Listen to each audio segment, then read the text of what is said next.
I can't tell you how many times I've fought Boris with Sarthrel. Today, the other big birds are going to be trying to take on the Todd here as Lenorm takes Tzeentch into the Empire. Of course, Kairos plus the Golden Griffin are quite a potent combination. Kairos, of course, has pretty terrible combat stats, only 35 attack and 20 defense. Weapon strength is solid and has 50 armor as well. Obviously, insane spellcasting ability, but really quite lackluster in a regular combat. That said, the Golden Griffin is absolutely not. 56, 56, 90 armor, great weapon strength, and great speed. Of course, they're both flapping about up in the sky. They can support each other there. We've got some warriors as well, Forsaken on the flanks, and some blue horrors mixed in, and Furies up in the sky. Chaos Knights of Tzeentch on the far side. For the Empire, they've got Boris the Todd up in the sky, Gundolf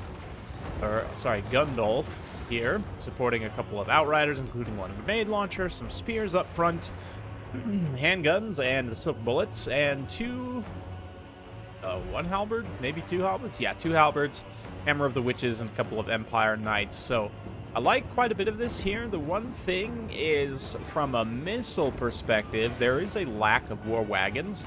Like, you could just cut this one handgun, the Outrider, grenade launcher, and the regular Outrider, all three of them just straight up. Maybe cut one of these spears to bring 3 war wagons instead. But you might think this is a little bit of a throw to just send the Shadowcaster out here by himself. And while it is definitely a sacrifice to a degree, he's going to lose quite a bit of HP. This will also leave Kairos and the Golden Griffin relatively exposed here in the front line for some time. The follow-up is a little slow as the handgunners try and get into position, but with the silver bullets now unleashing some volleys, Boris is also going to drop down here, and the Empire Knights get a nice hit-and-run charge in the front line against those blue horrors, disrupting their advance, kind of breaking them up, eating a lot of the shots. Blue horrors, relatively limited ammunition, of course. The very heavy armor, missile block chance of the Empire Knights will resist a lot of that damage. That does mean now that Kairos has taken quite a bit of heat in the front line. Of course, the heat is being responded here. Outriders, just the shots to blues there. That's going to be a very cost-effective use of their ammunition. Forsaken and Chaos Warriors moving into melee, trying to get in the back line here, as the Furies do as well. Halberds are going to catch these Forsaken just fine, and the Empire Knights are able to respond to the Furies swiftly enough. They get one unit of handguns down, it looks like, or at least force them out of position. You manage to fully shut down and shatter the Hammer of Witches. Most unfortunate, but still. Shadow Wizard also getting sniped out a little bit here. Hopefully has some, like, Pit of Shades or something he can drop. No, just Melkoths, which is unfortunate. You definitely need time to be able to work with Melkoths. You need time to get the good value out of it, right? So it's going to be tough, especially as the caster gets sniped out here by the 2 bird dudes. Boris, of course, on his Pegasus, not on the Griffin, which also could end up being a little bit of a mistake. We'll see. Does still have access to White Cloak of Ulrich and Crush the Weak, which will be good against low leadership Demons units. Midland Runefang, of course, healing him back up, which is the whole reason you bring Boris in the first place. Everyone should know that by now. Maybe if you're new to Warhammer, you don't, but Boris is a legend in multiplayer because of that fact. Since he was introduced in Warhammer 1, healing, kind of self-healing Empire Lord, even before Volkmar, I believe, because he came alongside the Beastman DLC, I want to say. Been a while. Anyway. But he's definitely doing a great job hunting. The thing is, though, is Kairos actually has regrowth here, right? So, find him.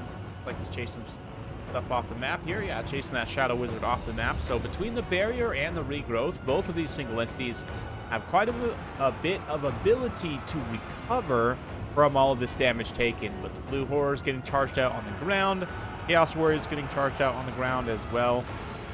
And the Chaos Knights here managed to get on the handguns, but also get mass collapsed by multiple units of Empire Knights. And although the Empire Knights are hilariously small in comparison, certainly when they outnumber the Knights of Tzeentch this heavily.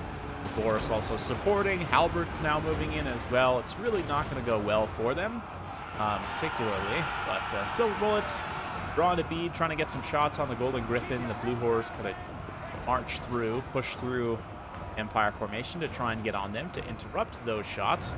Like we're going to see another blue fire unleashed here. Right to the Empire heavy cavalry. Does some nice damage. Have quite a few unit models there. Things are looking pretty dicey for Tzeentch. Definitely a lot of their units are getting very low. These grenade launchers making their presence felt against the warriors of Tzeentch here. They just slowly try and advance. Their armor will help them somewhat against this explosive damage, but it's still not going to be enough. It's quite a few of their unit models exploding into bloody pulps there. Kind of to be expected. Likewise, the Empire Knights are able to keep the Golden Griffin locked in. Boris definitely needs to just cycle charge as much as he can. As long as these guys are locked on the ground and he can have clean avenues of escape, try and get up and out. But looks like we're going to see a little bit of Gehenna's Golden Hounds. So the Golden Griffin very patiently hanging on to its bound Gehenna's Golden Hounds. Already used up the Searing Doom there earlier, but just forcing that a little bit of a blob and get some decent damage. Nothing too crazy, but a little bit of extra damage certainly helps. Help clear out some of those Empire anti-large infantry, but the silver bullets here, huge amount of burst damage right there, along with the regular handguns, and that armor piercing super important against the Golden Griffin. But, of course, Kairos is still around. They can still go 2v1 or spread out their damage across the battlefield, spread out the terror, try and get some of these units off the field. But, oh man, the Golden Griffin is getting low. Kairos really needs to pop a regrowth on it if he can. If he has Winds of Magic, do so. Tzeentch also using their army ability here, kind of forcing Empire units out of position, but the Tzeentch army is pretty much gone. I mean, there's, what, 3 non-heroic units left, and then the Kairos and the Golden Griffin, so things are looking pretty thin, definitely. And as long as Boris can stick to Kairos, he should be able to take him out. I mean, Boris is a very stellar combatant, 60 attack, 55 defense, 80 charge on the Pegasus, and of course his debuffs. Which, considering Kairos' leadership, he's probably not likely to be subjected to Crush the Weak, but at the very least, White Cloak of Ulrich can kind of slow him down, bring down his melee attack even lower, so he won't be able to make contact with Boris. Let's see. Right now, the handgun's still trying to work down. The more they can just keep chipping away, too, and prevent the Golden Griffin from actually replenishing its barrier. But Blue Fire comes through, does quite a bit of damage on that one. Kairos could take the time to maneuver to side shot some of these units. That would benefit him greatly, but I honestly think the handguns and the Outriders should be focusing probably on Kairos himself at this point. He's definitely the most high-value target left on the field, and, like, yes, these warriors are important to get rid of as well, but Kairos is absolutely #1 priority. He did manage to get a regrowth on the Golden Griffin there, so between the two of them, being able to just regrowth back and forth, plus the barrier replenishment, you can see the Golden Griffin now getting some barrier health, and as his real health increases, right, as he's healed, you can see that the barrier amount that he's able to receive actually increases as well. So it's just such a potent combination. He's, very strong single entities with healing, with barrier, all combined together. It's absolutely ridiculous. I mean, that was a huge healing swing there. Besides the fact that he just got a ton of health from the regrowth, also refreshed his vigor. He now has a full, almost extra, like 700 HP from barrier, right? Or maybe it was like an extra 300 versus what he would have got anyway. But Boris VTOLs up, manages to dodge most of that blue fire. Right now, he's making a critical error, though. He definitely just needs to hard land immediately and fight on top of these halberds, so that he's not 2v1 alone up in the sky. And again, the focus with the Outriders on these Chaos Knights, like, I get you're trying to get rid of them, but all resources need to be dedicated to taking out these high-value single entities. Kairos, in particular, had the handguns, and Outriders focused him a little bit earlier on, might be dead already, considering the low amount of HP he does have left, 3,000 HP. Really isn't a ton, to be honest, but Boris continuing to pursue as his units on the ground just sort of stand there and watch. Another regrowth from Kairos on Kairos, and this should pretty much be his last one. I wouldn't imagine that he has a lot more Winds of Magic left. or anything else. But another big army ability coming in from Tzeentch. One last big, nasty bombardment to break all these anti-large infantry. The Empire Knights also charge in at a really bad time. Managed to mostly avoid, just kidding, like P4 of their unit models just died right there, which is pretty unfortunate. All those anti-large infantry going down too is most unfortunate, but the Outriders are focusing, finally, on Kairos. He is getting very, very low. Boris is also getting pretty low, though, and if he loses his leadership, like if he gets terror routed, that's pretty much game over for the Empire. But let's see, the other Tzeentch bombardment army ability is going to come in, hit him and do quite a bit of damage. Also sunder his armor, I believe. Yes. Have to bring the unit card up. Yep, down to 55. And again, Empire making a pretty critical mistake in not supporting with any of these units. Like, they're all just standing and watching Boris fight here, which is pretty frustrating. Not trying to be rude to the Empire player or, you know, I mean, obviously they played very well up until this point. I really like the build construction overall. I think there's a lot of great ideas here. It's just a few critical errors in the late game, I think, ended up costing them what should have been an Empire win, in my opinion. I'm just an Empire fanboy, so hurts a little bit extra. But yeah, Kairos back up in the air now, replenishing his barrier. He's got more magic to cast more blue fires as the Empire kind of gets a little blob here. Quite a bit of friendly damage on the Golden Griffin right there. But the Halberds getting a little bit of armor piercing. Boris, unfortunately, at his healing cap, not on his Griffin as well. This is kind of the one time against Tzeentch, you know, you might not expect that high armor, and certainly Boris is good enough to fight Kairos or even an Exalted Lord of Change, given their lack of armor. But Golden Griffin just kind of puts him in a little bit of an awkward position on this Griffin, or on the Pegasus, rather.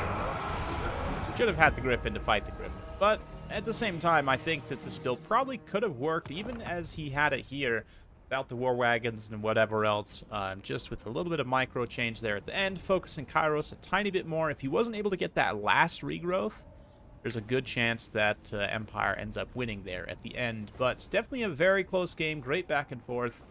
Thanks to Lenorm for sending that one in.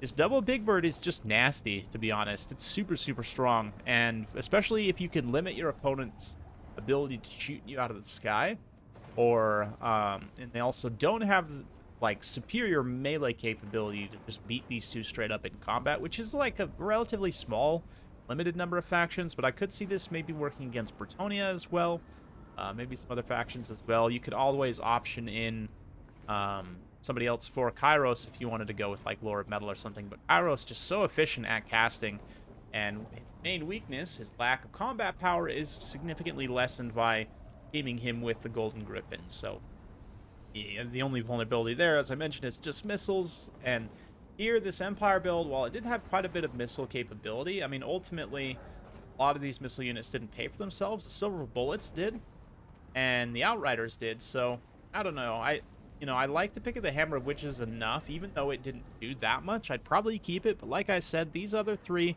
I think even though the Outriders did pay for themselves, war wagons, because they have more ammunition, it can kind of help more throughout the game. And likewise, they're basically impervious to blue fire. Like we saw there, this Outrider ended up taking quite a bit of damage at one point from the shooting of the blues, which is very inefficient. And the Outriders, the war wagons will just not, and they also don't fear Furies really at all. I mean, a lot of these units, which would normally challenge Empire's missiles, the war wagons just don't really care about, right? They can just kind of push through them or sit there and take it, get support, not lose too many unit models while doing so. So just a little bit of food for thought. Definitely Empire war wagons are what you should be doing right now, but still love this battle, love both these builds. Hopefully you enjoyed it as well. If you like this sort of content, be sure to like, subscribe, hit that bell notification. Every time I upload a new video, you'll be notified. Thanks again. See you next time.